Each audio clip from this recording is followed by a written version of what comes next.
अस्सलाम वालेकुम to everyone. उम्मीद करता हूँ सब दोस्त जो हैं वो खैरियत से होंगे। आज हम बात करने वाले हैं कि आपका जो स्टैक टेम्परेचर इंक्रीज़ हो रहा होता है या जो आपकी चिमनी का टेम्परेचर बढ़ रहा होता है उसकी क्या वजूहात होती हैं। So without wasting your time let start. कुछ पॉइंट्स जो मैंने निकाले हैं वो आज आपके साथ इंशाल्लाह डिस्कस करते हैं कि आपकी जो चिमनी है उसका टेम्परेचर किस वजह से बढ़ रहा होता है। सो नंबर 1 पॉइंट है कि पास जो होता है, जो पासेस होते हैं 1 2 3 और 4, वो अगर डायरेक्ट हो जाएं, यानी कि आपकी जो बैफल लगी हुई हैं जो पासेस को डिफरेंशिएट कर रही हैं, डिवाइड कर रही हैं, वो अगर किसी वजह से डैमेज हो जाती हैं तो आपके जो पासेस हैं उनमें जो फ्लू गैसेस जा रही होती हैं वो भी डिस्टर्ब हो जाती हैं। मतलब फर्स्ट पास से अगर गुज़र के सेकंड पास में फ्लू गैसेस ने जाना है, सेकंड पास आपका पहले से ही डैमेज हो चुका है, वो डायरेक्ट थर्ड पास में चली जाती है, उस वजह से भी आपके स्टैक का जो टेम्परेचर है वो इंक्रीज़ हो जाता है। इसी तरह सेकंड वन है इकोनोमाइज़र में अगर आपकी वाटर सर्कुलेशन प्रॉपर नहीं हो रही, क्योंकि वहाँ भी तकरीबन 50 to 60 डिग्री सी टेम्परेचर जो है वो डिक्रीज़ हो रहा होता है फ्लू गैसेस का, लेकिन डिपेंड करता है रिक्वायरमेंट के ऊपर कि वो इकोनोमाइज़र कितना बड़ा लगाया गया है, आपकी ओवरऑल रिक्वायरमेंट क्या है। ये टेम्परेचर जो है वो ऊपर नीचे भी हो सकता है, लेकिन नॉर्मली इतना डिफरेंस आ रहा होता है। सो इकोनोमाइज़र में अगर वाटर सर्कुलेशन प्रॉपर नहीं है, वहाँ पे हीट ट्रांसफ़र कम्प्लीटली तौर पर नहीं हो रही, तो तब भी आपकी जो स्टैक है उसका टेम्परेचर जो है वो इंक्रीज़ हो सकता है। थर्ड वन, जो आपका ड्राफ्ट बन रहा है वो अगर प्रॉपर नहीं बन रहा, तब भी आपका जो चिमनी का टेम्परेचर है वो बढ़ रहा होता है। नॉर्मली जो चल रहा होता है ड्राफ्ट आपके पास माइनस में चल रहा होता है, ज़ीरो और माइनस में। उसकी वजह यही होती है कि जब ज़ीरो प्रेशर होगा या माइनस में प्रेशर होगा तो जो भी आपका फ्यूल बर्निंग के लिए जाएगा उसकी प्रॉपर बर्निंग होगी, और वो प्रॉपर जो है वो आपको BTU देगा या हीट जो है वो प्रॉपर प्रोड्यूस करेगा with in the negative pressure और ज़ीरो प्रेशर। वो round about -10 mm of He चल रहा होता है आपके पास।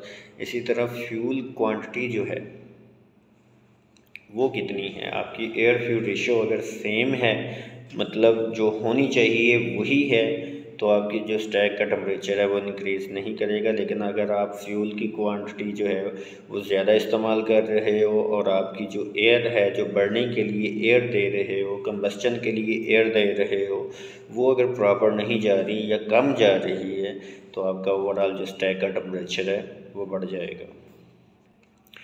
मल्टी साइक्लोन का डायरेक्ट होना, मल्टी साइक्लोन अगर लगे हुए हैं, साइक्लोन का फंक्शन क्या होता है कि ओवरऑल जो सॉलिड फ्यूल के पार्टिकल जा रहे होते हैं फ्लू गैसेस के साथ, उनको रिमूव कर रहा होता है।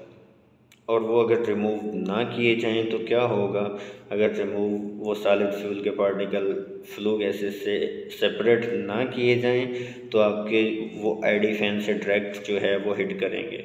जब आईडी फैन डायरेक्ट हिट होगा वो सॉलिड फ्यूल पार्टिकल से, तो उसमें छोटे छोटे जो हैं वो पोर्स जो हैं वो क्रिएट होना स्टार्ट हो जाएंगे, और with in the time limit उसमें वाइब्रेशन जो है वो प्रोड्यूस होना स्टार्ट हो जाएंगी, और उसका ओवरऑल जो साउंड है वो भी अब नॉर्मल होना स्टार्ट हो जाएगा।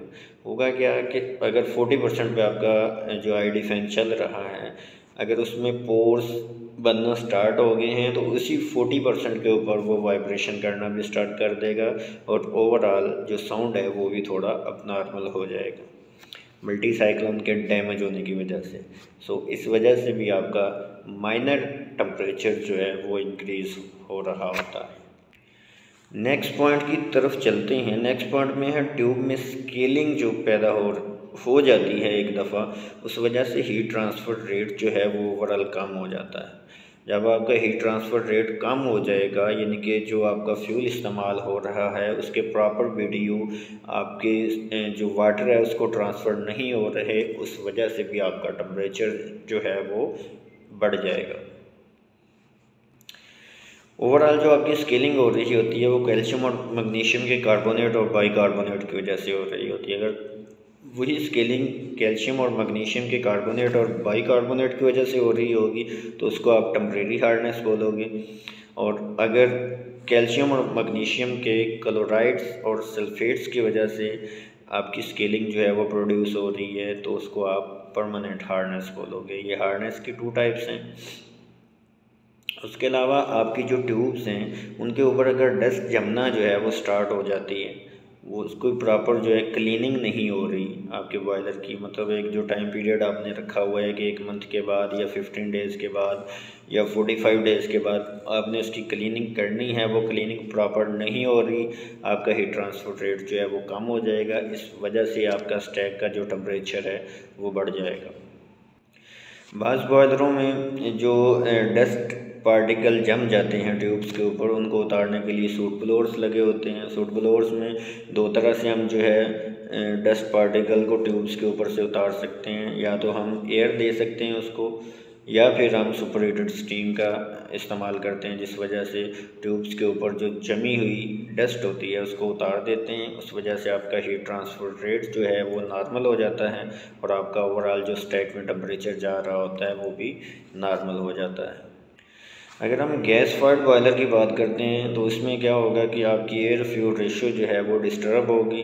जब फ्यूल ज़्यादा जाएगा, एयर कम जाएगी, उस वजह से आपका स्टैक का जो टेम्परेचर है वो बढ़ रहा होता है। लास्ट पॉइंट है मेरे पास कि अगर बॉयलर ट्यूब ब्रस्ट हो जाती है तो तब जो है वो आपका स्टैक का टेम्परेचर जो है वो इंक्रीज़ होगा या डिक्रीज़ होगा।